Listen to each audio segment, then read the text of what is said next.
If you retire when the market is down, you may be in trouble. What we're going to talk about in today's video is called sequence of returns risk, which simply means retiring at the wrong time. And so we see this happen often with people with no plan entering in retirement during what we call that fragile decade, where, hey, if the market goes down during that fragile decade, which is 5 years before you retire or 5 years after you retire, you're going to put a lot of stress on that life savings that you've accumulated all over the years. So let's get into the details here and talk about how much of an impact this is to you. So real quick, I just want to emphasize again, when it comes to sequence of returns risk, timing is everything. I mean, think about it. I'm still working. I still have an income. I don't need to take for my investments to live on. In my situation, sequence of returns risk is not a concern. But if you're in retirement or getting ready to, again, in that fragile decade, this is something you need to be more aware of. So understand who this is for and who this is not for this specific risk. So to represent the sequence of returns risk and the significance of it, we're going to share a story. So we've got two awesome people here. We got Jill and we got Bill, and they're going to walk through their retirement picture, and we're going to assume that they had everything the same except one important detail.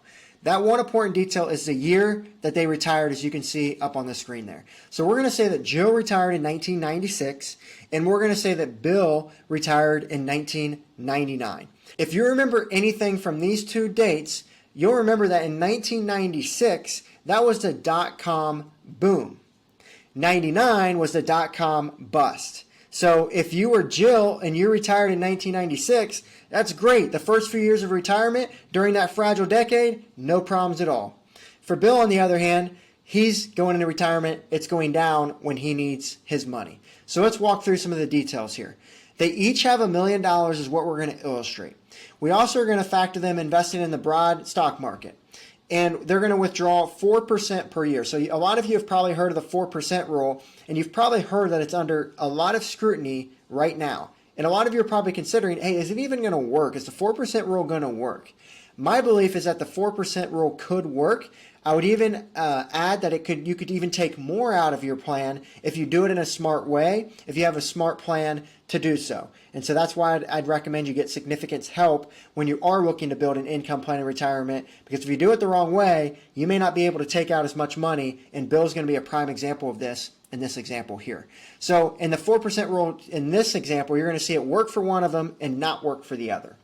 The other thing is we're assuming a 3% per year inflation. So if they have $1 million, they need 4% today. That means they need $40,000 of income this year. Understand that each year ongoing, they're going to need more than $40,000 to keep up with the cost of living. So we're going to adjust that for 3% for illustrative purposes there. So let's see what happens here. So if we have Jill here, she is going to end up taking out $1.3 million over her lifetime. So she started with 1 million, she took out 1.3, and as you can see, she ended up with $2.1 million. Did Jill win or lose? Obviously, Jill won. She ended up with more than she started with, and she took out all the income she needed. She's happy. She doubled her money and got the income she needs. Now, let's go to Bill, and let's see if he is going to get similar results to Jill. Remember, he retired 3 years after, so he's not going to need as much money as Jill. He only needs 1.1 million versus Jill's 1.3 million. Because of that, he ends up only with 148,000. So because he took out that money, but mainly because he took out that money in the fragile decade when the market was down, is why he ends up with so much less. So I'm going to show you on the next slide how all this works, but just understand the only difference here is timing of when you retire and what the market is when you do retire. So as you can see here, they're going to have a $2 million difference, and again, the only difference is they retired 3 years apart. So let's walk through this a little further.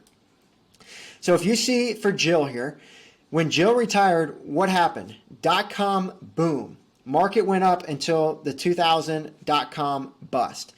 Now, she was up about $1.8 million at that point, and you can see when the market went down, she still had about $1.3 million. So she had gotten income for over 5 years, and she still had more than what she started with. Do you think Jill is feeling okay at that point? Now, obviously, she's not feeling okay that the stocks were down from where they were, but she's feeling good because she's exactly where she was when she started, and she's gotten income for 5 years. Now let's play this out a little farther for Jill. The market goes down. It stays pretty flat from that bear market to the second bear market of 2008, which many of you probably remember. And in that bear market, her investments went down to $1 million. But again, remember, 2 bear markets, but she's still back to where she started, and she's got income for 10 years to this point. And so if that's the case, it's actually 13 years she's got an income for.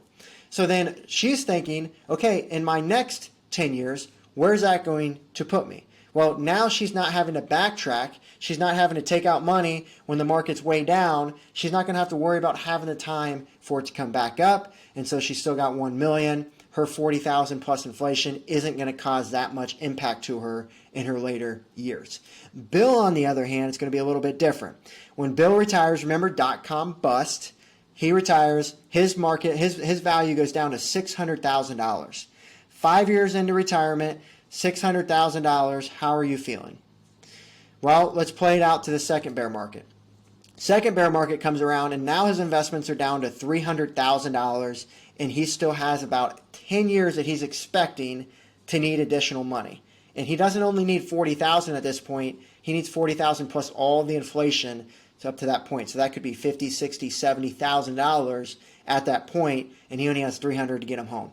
And so as you can see here, Bill ends up making it, but it's very, very close. He basically passes away, and the last dime bounced back, as some people joke about, right? And so as you can see here, all about when he retired is going to cause that to happen. Remember, when you retire, you take out money, and if the market's down, it's a double loss, and do you have enough time to take it out? And again, remember that fragile decade is where this is extremely important too. So just remember sequence of returns risk as you get ready to retire and as you retire to make sure your plan is situated the right way. Something that we see at Peak Retirement Planning is that the majority of people who come in to see us are taking on way more risk than they need to. Most people just have typical stock bond portfolios, which when the market's down, typically you're going to see losses in those two types of categories as we've seen recently. You want to make sure you have a plan where the money you need up front is going to be protected and money that you need long term is going to be more growth oriented so you can keep up with inflation so you can live that retirement that you dream of. So hopefully this video is helpful today, and leave a comment. Let us know what else we can put out there, what else content we can put out there, and go ahead and like and subscribe to this video so you can go ahead and get more coming your way. Thanks and have a great day.